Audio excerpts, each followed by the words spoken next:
انصر أخاك ظالما أو مظلوما.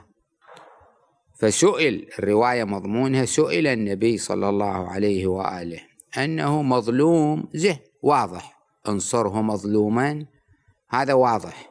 شلون يعني أنصره ظالما؟ يعني أروح وياه أصف؟ لا، قال تردعه عن ظلمه. هذه هي النصرة. النصرة أنك توقف بوجهه من يظلم حتى بعد لا يكررها.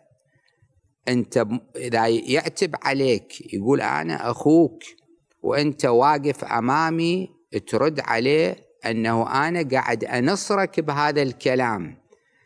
أخوك من صدقك لا من صدقك.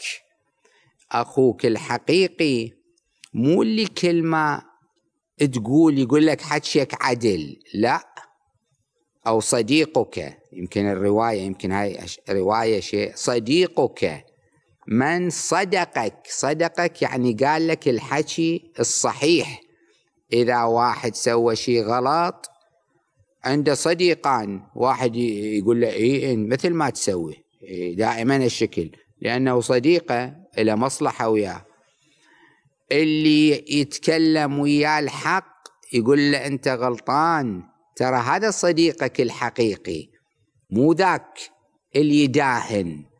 هذا اللي قاعد يوقف بوجهك، قاعد يخلصك من العقوبة الإلهية، يردعك عن المحرمات.